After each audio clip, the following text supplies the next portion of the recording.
राधे राधे। कार्तिक मास महात्म्य कथा अध्याय 34। ऋषियों ने पूछा, हे सूत जी, पीपल के वृक्ष की शनिवार के अलावा सप्ताह के शेष दिनों में पूजा क्यों नहीं की जाती? सूत जी बोले, हे ऋषियों, समुद्र मंथन करने से देवताओं को जो रत्न प्राप्त हुए, उनमें से देवताओं ने लक्ष्मी और कौस्तुंभनी भगवान विष्णु को समर्पित कर दी थी। जब भगवान विष्णु लक्ष्मी जी से विवाह करने के लिए तैयार हुए तो लक्ष्मी जी बोली, हे प्रभु, जब तक मेरी बड़ी बहन का विवाह नहीं हो जाता तब तक मैं छोटी बहन आपसे किस प्रकार विवाह कर सकती हूँ। इसलिए आप पहले मेरी बड़ी बहन का विवाह करा दें, उसके बाद आप मुझसे विवाह कीजिए। यही नियम है जो प्राचीन काल से चला आ रहा है। सूत जी ने कहा, लक्ष्मी जी के मुख से ऐसे वचन सुनकर भगवान विष्णु ने लक्ष्मी जी की बड़ी बहन का विवाह उद्दालक ऋषि के साथ संपन्न करा दिया। लक्ष्मी जी की बड़ी बहन अलक्ष्मी जी बड़ी कुरूप थी। उसका मुख बड़ा दांत चमकते हुए, उसकी देह वृद्धा की भांति, नेत्र बड़े बड़े और बाल रूखे थे। भगवान विष्णु द्वारा आग्रह किए जाने पर ऋषि उद्दालक उससे विवाह करके उसे वेद मंत्रों की ध्वनि से गुंजाते हुए अपने आश्रम ले आए। वेद ध्वनि से गुंजित हवन के पवित्र धुएं से सुगंधित उस ऋषि के सुंदर आश्रम को देखकर अलक्ष्मी को बहुत दुख हुआ। वह महर्षि उद्दालक से बोली, चूंकि इस आश्रम के वेद ध्वनि गूंज रही है, इसलिए यह स्थान मेरे रहने योग्य नहीं है, इसलिए आप मुझे यहाँ से अन्यत्र ले चलिए। उसकी बात सुनकर महर्षि उद्दालक बोले, तुम यहाँ क्यों नहीं रह सकती, और तुम्हारे रहने योग्य अन्य कौन सा स्थान है, वह भी मुझे बताओ। अलक्ष्मी बोली, जिस स्थान पर वेद की ध्वनि होती हो, अतिथियों का आदर सत्कार किया जाता हो, यज्ञ आदि होते हों, ऐसे स्थान पर रह सकती। जिस स्थान पर पति पत्नी आपस में प्रेम से रहते हों, पितरों के निमित्त यज्ञ होते हों, देवताओं की पूजा होती हो, उस स्थान पर भी मैं नहीं रह सकती। जिस स्थान पर वेदों की ध्वनि न हो, अतिथियों का आदर सत्कार न होता हो, यज्ञ न होते हों, पति पत्नी आपस में कलेश करते हों, पूज्य वृद्धों सत्पुरुषों तथा मित्रों का अनादर होता हो, जहाँ दुराचारी चोर परिस्त्रीगामी मनुष्य निवास करते हों, उस स्थान पर गायों की हत्या की जाती हो, मगपान ब्रह्म हत्या आदि पाप होते हों, ऐसे स्थानों पर मैं प्रसन्नतापूर्वक निवास करती हूँ। सूत जी बोले, अलक्ष्मी के मुख से इस प्रकार के वचन सुनकर उद्दालक का मन खिन्न हो गया। वह इस बात को सुनकर मौन हो गए। थोड़ी देर बाद वे बोले कि ठीक है, मैं तुम्हारे लिए ऐसा स्थान ढूंढ दूंगा। जब तक मैं तुम्हारे लिए ऐसा स्थान न ढूंढ लूँ, तब तक तुम भी इसी पीपल के नीचे चुपचाप बैठी रहना। महर्षि उद्दालक उसे पीपल के वृक्ष के नीचे बैठाकर उसके रहने योग्य स्थान की खोज में निकल पड़े।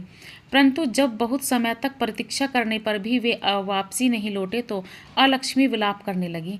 जब बैकुंठ में बैठी लक्ष्मी जी ने अपनी बहन अलक्ष्मी का विलाप सुना तो वे व्याकुल हो गई। वे दुखी होकर भगवान विष्णु से बोली, हे प्रभु, मेरी बड़ी बहन पति द्वारा त्यागे जाने पर अत्यंत दुखी है। यदि मैं आपकी प्रिय पत्नी हूँ तो आप इसे आश्वासन देने के लिए उसके पास चलिए। लक्ष्मी जी की प्रार्थना पर भगवान विष्णु लक्ष्मी जी सहित उस पीपल के वृक्ष के पास गए, जहाँ अलक्ष्मी बैठकर विलाप कर रही थी। उसको आश्वासन देते हुए भगवान विष्णु बोले, हे अलक्ष्मी, तुम इस पीपल के वृक्ष की जड़ में सदैव के लिए निवास करो, क्योंकि इसकी उत्पत्ति मेरे ही अंश से हुई है और इसमें सदैव मेरा ही निवास रहता है। प्रत्येक वर्ष गृहस्थ लोग तुम्हारी पूजा करेंगे और उन्हीं के घर में तुम्हारी छोटी बहन का वास होगा। स्त्रियों को तुम्हारी पूजा विभिन्न उपहारों से करनी चाहिए। मनुष्य को पुष्प धूप दीप गंध आदि से तुम्हारी पूजा करनी चाहिए, तभी तुम्हारी छोटी बहन लक्ष्मी उन पर प्रसन्न होंगी। सूत जी बोले, ऋषियों, मैंने आपको भगवान श्री कृष्ण सत्यभामा तथा पृथु नारद का संवाद सुना दिया है, जिसे सुनने से ही मनुष्य के समस्त पापों का नाश हो जाता है और अंत में वैकुंठ को प्राप्त करता है। यदि आप लोग कुछ पूछना चाहते हो तो अवश्य पूछिए, मैं उसे अवश्य कहूँगा। सूत जी के वचन सुनकर सोनक आदि ऋषि थोड़ी देर तक प्रसन्न चित्त वहीं बैठे रहे। तत्पश्चात वे लोग बद्रीनारायण जी के दर्शन हेतु चल दिए। जो मनुष्य इस कथा को सुनता या सुनाता है, उसे इस संसार में समस्त सुख प्राप्त होते हैं। राधे राधे। आगे की कथा 35वें अध्याय में।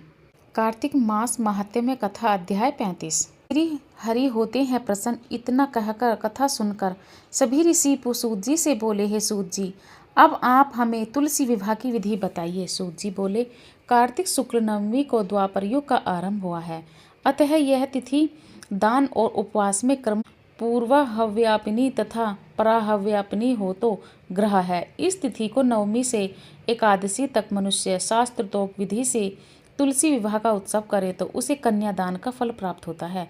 पूर्व काल में कनक की पुत्री किशोरी ने एकादशी तिथि में संध्या के समय तुलसी की वैवाहिक विधि संपन्न की, जिसे वह किशोरी वैधव्य दोष से मुक्त हो गई। अब मैं उसकी विधि बतलाता हूँ। 1 तोला स्वर्ण की भगवान विष्णु की सुंदर प्रतिमा तैयार कराएं अथवा अपनी शक्ति के अनुसार आधे या चौथाई तोले की ही प्रतिमा बनवा ले। फिर तुलसी और भगवान विष्णु की प्रतिमा के प्राण प्रतिष्ठा करके षोडशोपचार से पूजा करें। पहले देश काल का स्मरण कर गणेश पूजन करें, फिर पुण्याहवाचन कराकर नांदी श्राद्ध करें। तत्पश्चात वेद मंत्रों के उच्चारण और बाजे आदि की ध्वनि के साथ भगवान विष्णु की प्रतिमा को तुलसी जी के निकट लाकर रखें।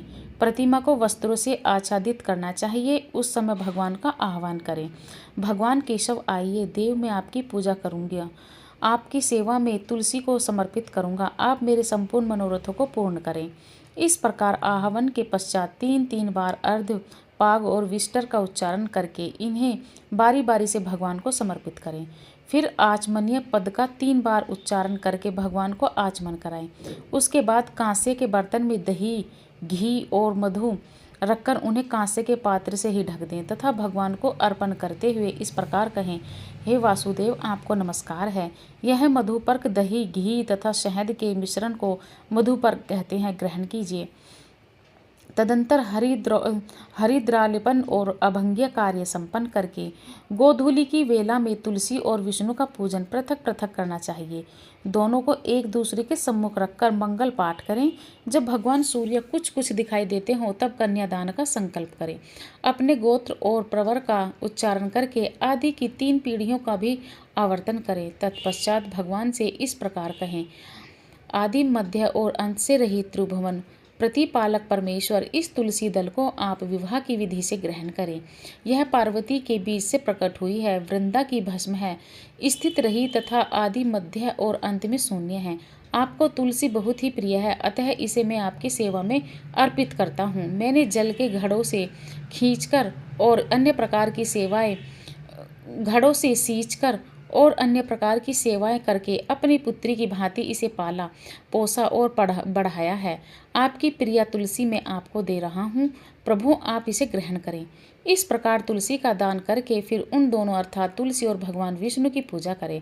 विवाह का उत्सव मनाएं। सुबह होने पर पुनः तुलसी और विष्णु जी का पूजन करें।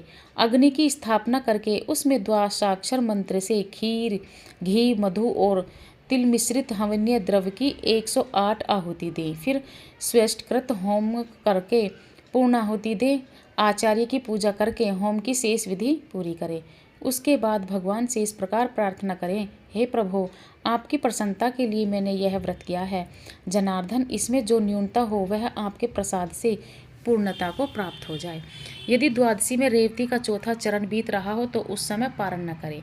जो उस समय की भी पारण करता है वह अपने व्रत को निष्फल कर देता है। भोजन के पश्चात तुलसी के स्वतः गलकर गिरे हुए पत्तों को खाकर मनुष्य सब पापों से मुक्त हो जाता है। भोजन के अंत में ऊख, आंवला और बेर का फल खा लेने से उच्छिष्ट दोष मिट जाता है। तदंतर भगवान का विसर्जन करते हुए कहे, भगवान आप तुलसी के साथ बैकुंठ धाम में पधारें। प्रभु मेरे द्वारा की हुई पूजा ग्रहण करके आप सदैव संतुष्टि करें। इस प्रकार देवेश्वर विष्णु का विसर्जन करके मूर्ति आदि सब सामग्री आचार्य को समर्पण करें। इससे मनुष्य कृतार्थ हो जाता है। यह विधि सुनाकर सूत जी ने ऋषियों से कहा, हे ऋषियों, इस प्रकार जो मनुष्य श्रद्धा पूर्वक सत्य, शांति और संतोष को धारण करता है, भगवान विष्णु को तुलसी दल समर्पित करता है, उसके सभी पापों का नाश हो जाता है और वह संसार के सुखों को भोगकर अंत में विष्णु लोक को प्राप्त करता है। हे ऋषिवरों, यह कार्तिक महात्म्य सब रोगों से और संपूर्ण पापों का नाश करने वाला है।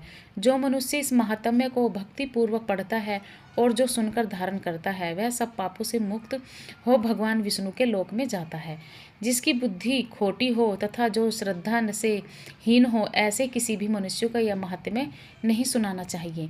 इति श्री कार्तिक मास महात्म्य क्षेम करी 35वां अध्याय समाप्त। राधे राधे। तुलसी माता का 40सा और तुलसी माता की आरती करनी चाहिए। राधे राधे।